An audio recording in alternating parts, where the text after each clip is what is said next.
this is Joe. Welcome to the Cat Scrappiness YouTube channel and welcome to the Dare to be Artsy Christmas in July giveaway hop.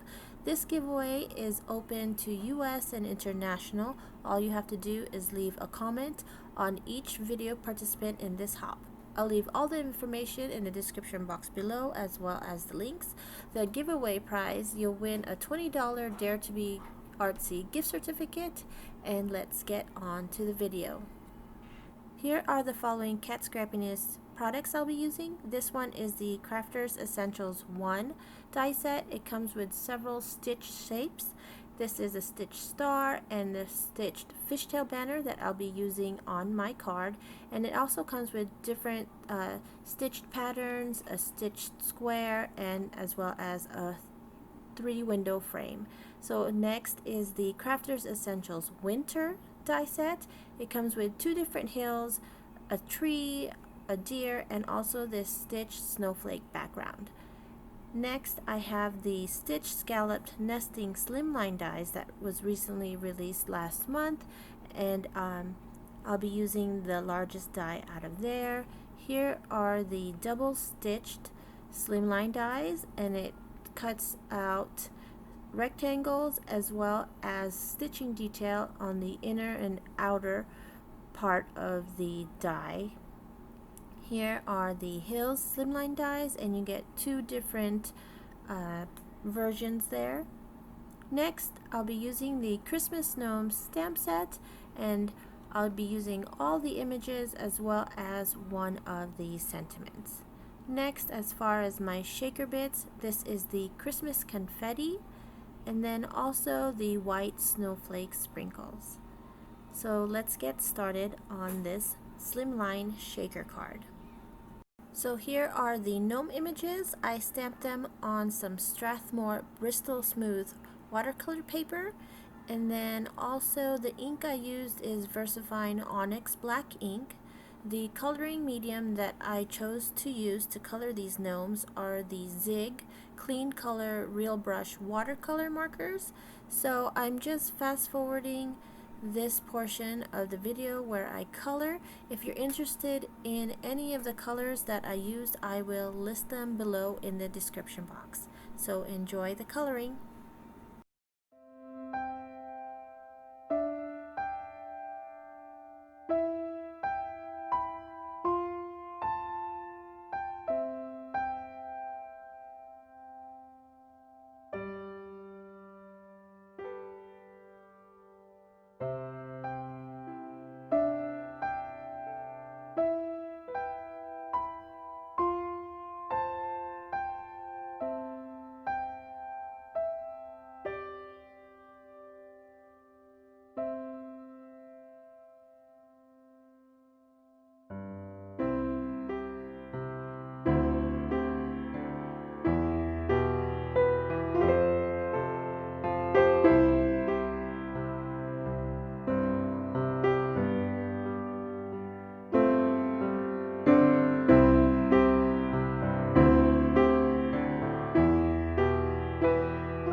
So here are all the images all cut out, and then as well as the Christmas is Gnoming sentiment stamped on that stitched fishtail banner, and I had some yellow cardstock and I used the stitch star dies to cut it out.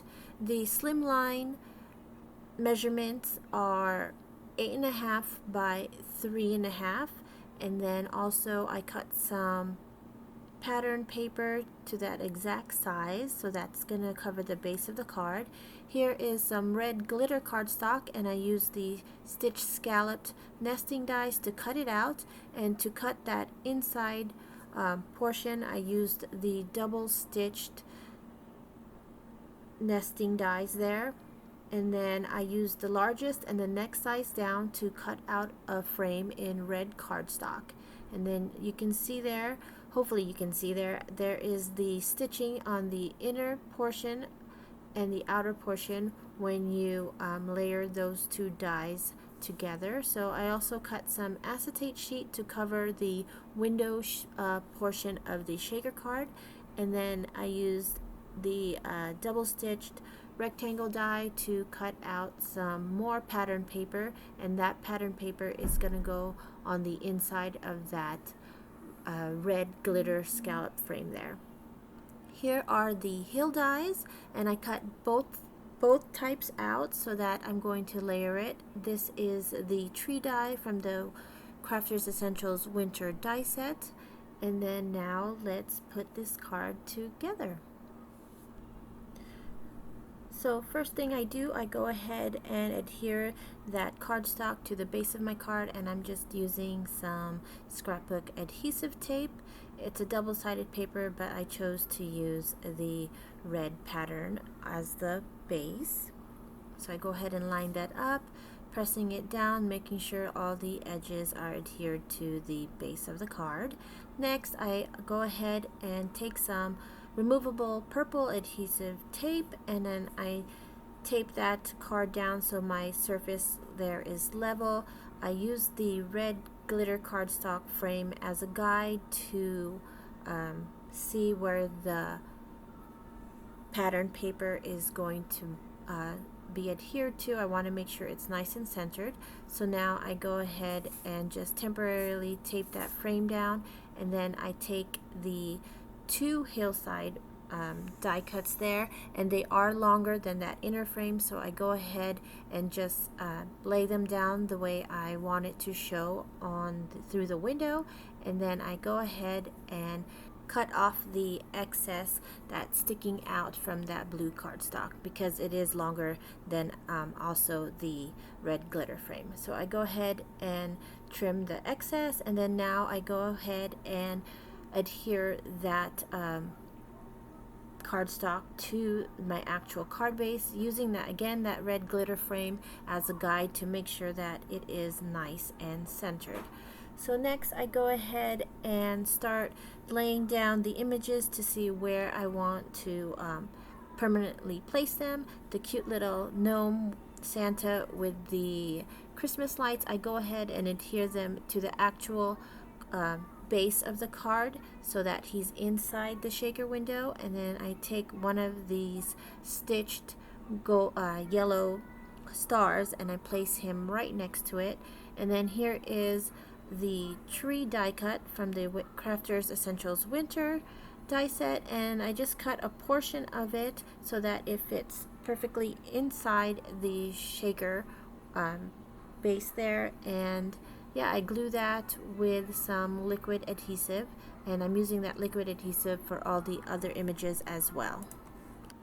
So next I go ahead and cut that tree die one more time and trim off a portion of that die cut, adhere it with the liquid glue, and just slide it in behind that first hillside there so that it fills up part of that background. Okay, so next after that I'm going to peel off that red glitter frame there and apply that purple adhesive tape just to secure that card on my workspace, and then I'm going to adhere the acetate sheet that I cut previously to that red frame. And I'm just going to use again some liquid glue, making sure I get all the edges so that none of the shaker sequins or sprinkles escapes that window. So here there is that red cardstock frame there, and I'm applying the liquid glue on top of the red glitter cardstock and placing that above the window there, making sure that they all line up. And then next I start adhering the other two Santas, the candy cane Santa gnome on the right side, and I place another one of those yellow stars there. And then on the left side, the gnome with the present, and then the sentiment Christmas is gnoming is going to go on the right side, and lastly the yellow stitch star on the left side. I forgot to mention, as I was coloring these gnomes, I totally didn't realize I colored Santa's pants black, and I realized, wait, his Santa suit is supposed to be all red. But it's okay, I think it looks fine. I don't think you guys really would have noticed unless I said something. But anyway, so there is the front of the window, and I applied some foam adhesive tape, 1/4 inch foam adhesive tape to the back of the frame, and I'm placing the sprinkles in the center, making sure that none of the shaker sequins and sprinkles are on the outer edge of the frame, because when I take off the adhesive on the foam tape, I don't want any of those sequins to get caught between the foam tape and the base of the card, because if it does, then it'll leave like a little tiny gap, and some of those shaker bits will escape when the card is shaken. So I go ahead and peel off the adhesive backing, and then I center it up with the frame and the cardstock on my card, and just making sure I press all the edges and making sure that it's all nice and sealed. So that is the card for you guys today. I hope you enjoyed this video showcasing cat scrappiness products. So thank you guys for watching this video, and enjoy the hop. Comments will be open for a week. Thanks, and I'll see you soon. Bye.